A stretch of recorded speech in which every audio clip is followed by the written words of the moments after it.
حضور صلی اللہ علیہ وسلم کے پاس ایک مہمان آ گئے رات کے وقت میں۔ جب وہ آئے تو حضور نے پوچھا کھانا کھانا ہے؟ تم نے کہا کھانا ہے۔ جھوٹ اور بھوک کو جمع کرنا منع ہے؟ کہا جی کھانا ہے۔ تو حضور صلی اللہ علیہ وسلم نے فرمایا ازواج مطہرات کے گھروں میں پتہ کرو کچھ ہے۔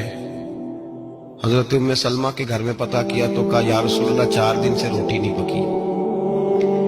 حضرت زینب سے پوچھا تو کہا حضور کئی دن سے چولہا ہی نہیں جلایا۔ حضرت عائشہ صدیقہ، حضرت میمونہ، حضرت سودا، تمام گھروں سے بظاہر یہ دو جہاں کے شاہ ہیں، پر باز کچھ رکھتے نہیں۔ دو جہاں کی نعمتیں ہیں ان کے خالی ہاتھ میں، ہر چیز ہے پر فقر اختیاری ہے، کوئی شے نہ ملی۔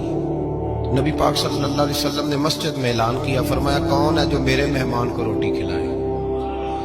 ان لفظوں کا حسن کوئی حسن والا ہی سمجھ سکتا ہے۔ فرمایا کون ہے جو میرے مہمان کو کھانا کھلائے؟ تو ایک صحابی لے گئے اور اٹھے، وہ صحابی جو صحابہ میں غریب تھے، ایک انصاری جو غریب آدمی تھے، اگرچہ میرے محبوب کے غلاموں میں جو بڑے امیر تھے وہ بھی خرچ کرنے میں بڑے آگے تھے، حضرت عثمان غنی رضی اللہ تعالیٰ، حضرت عبد الرحمن ابن عوف، حضرت ابو بکر صدیق رضی اللہ۔ لیکن یہ غریب آدمی کا حضور میں لے جاؤں گا، میں لے کے جاؤں گا، یہ بخاری مسلم ہے۔ حضور نے فرمایا لے جاؤ۔ وہ اب صحابی گھر لے گئے اور بیوی سے مشورہ کیا، بات پہ غور کرنا، ہر چیز کی بھوک دیکھی جا سکتی ہے، بچوں کی نہیں دیکھی جا سکتی۔ وہ انصاری حضور کے مہمان کو گھر لے گئے، جا کے بیوی سے مشورہ کیا، کہا بھلی مانس گھر میں کچھ ہے؟ تو اس نے کہا تھوڑا سا بچوں کے لیے کھانا رکھا ہے۔ بچوں کے لیے؟ بچے تو بزدل کر دیتے ہیں، بچے تو آدمی کو بزدل کر دیتے ہیں، بچے تو مار دیتے ہیں، کلیجہ پھٹ جاتا ہے بچہ بھوکا ہو، نیند نہیں آتی۔ اب صحابی اپنی بیوی سے کیا کہتے ہیں؟ کہتے ہیں بچوں کو بہلا کے سلا دے، اور رسول اللہ کے لیے نہیں، رسول اللہ کے مہمان کے لیے، بھائی نبی پاک کے لیے نہیں، حضور کے تجھ سے در در سے سگ اور سگ سے ہے مجھ کو نسبت، میری گردن میں بھی ہے دور کا پٹکا تیرا، تجھ سے در در سے سگ سگ سے ہے مجھ کو نسبت۔ لمبی بات ہے، بچوں کو سلا دو۔ بی بی نے بچوں کو سلا دیا تو میاں بیوی کا مشورہ ہوا کہ مہمان کے ساتھ بیٹھ کے روٹی کھانا بھی سنت ہے۔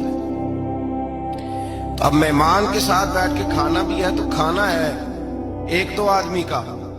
اب خاوند اپنی بیوی کو تیار کرتا ہے کہ میں بھی کھانے میں بیٹھ جاؤں گا، تو بھی بیٹھ جانا، اور جب مہمان کھانے میں ہاتھ ڈال لے تو اٹھنا، کہنا وہ ہو دیا تو صحیح کیا ہی نہیں، ابھی بجھ جائے گا، اور جا کے دیا بجھا دینا۔ ہم ہاتھ ہلاتے رہیں گے، مہمان روٹی کھاتا رہے گا۔ اور یار اس درد کو، اس کیف کو سمجھو، گھر میں بچے بھی بھوکے، بچوں کی ماں بھی بھوکی، بچوں کا باپ بھی بھوکا، دسترخوان پہ روٹی لگ گئی، روٹیاں چون ڈالی، بی بی اٹھی کہنے لگی او ہو چراغ تو صحیح کیا ہی نہیں، یہ تو بجھ جائے گا۔ حوصلے مند بی بی جس نے بچے بھوکے سلا دیے، وہ بھوکے سوئے ہوئے بچوں کی بھوکی اماں اٹھی اور اپنے خامند کی تابے داری میں اٹھی، میں گڈی تے ہاتھ ڈور سجن دے، وہ جنج رکھے کونج رہنا ہے، اٹھی اور اس نے نہ دیا ٹھیک کرنے کے بہانے بجھا دیا۔ مہمان روٹی کھاتا رہا اور رسول اللہ کے نوکر قربانی دیتے رہے، اور روٹی کھا کے سیر ہو کے بستر بچھایا تو سو گیا۔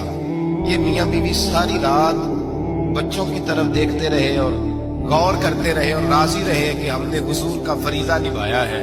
قربان جاؤں محبوب پہ، بے خبر ہو جو غلاموں سے، وہ آقا کیا ہے۔ وہ صحابہ وہ اگر قربانیاں دیتے تھے تو جو اعزاز ملتا تھا وہ بھی بڑا شان والا ہے۔ صحابی کہتے ہیں میں فجر کی نماز پڑھنے مسجد آیا، پہلا قدم رکھا تو میرے کریم بولے، حضور نے فرمایا رات جو تو نے اور تیری بیوی نے عمل کیا ہے خدا کو بھی بڑا پسند آیا ہے، محمد مصطفیٰ کو بھی بڑا پسند ہے۔